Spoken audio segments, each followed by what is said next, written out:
সুস্বাদু লাউ শাকের ভর্তা। আর এই লাউ শাকের ভর্তাটা কী করে বানালাম সম্পূর্ণ ভিডিওটা আপনাদের সাথে শেয়ার করব, না টেনে চলুন দেখি।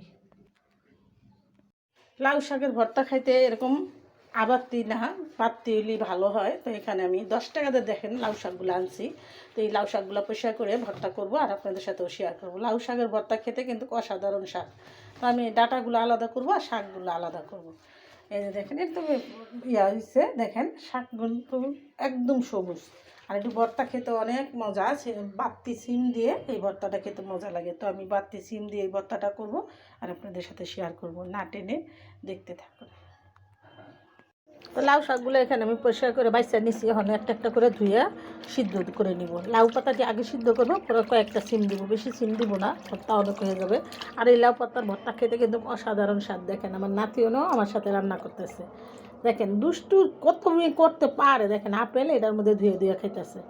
তাই আমি এখন কাউরে লাইক কমেন্ট করতে পারতেছি না, আমার মানে অবজেকশন আসছে, ব্লক দিয়ে থইছে। তো আপনারা আমার জন্য একটু দোয়া করবেন, আমার এই লাইভ কমেন্ট যেন আপনাদের সাথে শেয়ার করতে পারি, আমার এই সময়টুকু যেন আল্লাহ আবার ফেসবুক ফিরিয়ে দেয়।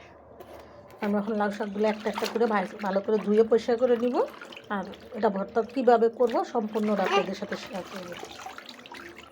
তো লাউ শাকের ভর্তা করার জন্য এখানে রসুন আর কাঁচামরিচটা আমি হালকা তেলে ভাজে নেব।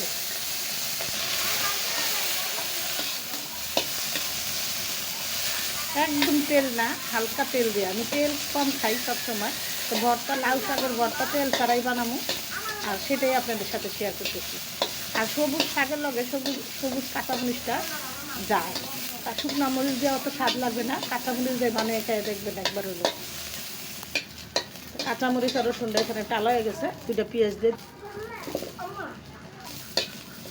হয়ে গেলো আমার। এটা আমি বাইটা নিব।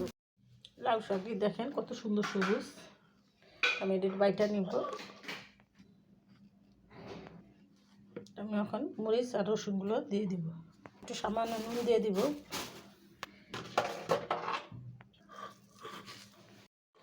ভর্তাটা আমার এখানে বানানো হয়ে গেল।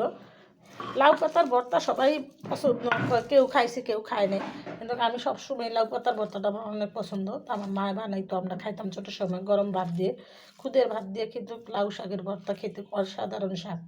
তো এখানে আমার সবুজ সবুজ লাউ শাকের ভর্তাটা হয়ে গেল। আর কী করে বানালাম সম্পূর্ণ ওটা আপনাদের সাথে শেয়ার করব। তো ভর্তাটা এখানে আমার বানানো হয়ে গেল। লাউ শাকের ভর্তা দিয়ে গরম গরম ভাতের সাথে যে কী মজা, যারা কখনো বানিয়ে খান নাই একবার হলো বানিয়ে খেয়ে দেখবেন, খেতে কিন্তু অসাধারণ স্বাদ।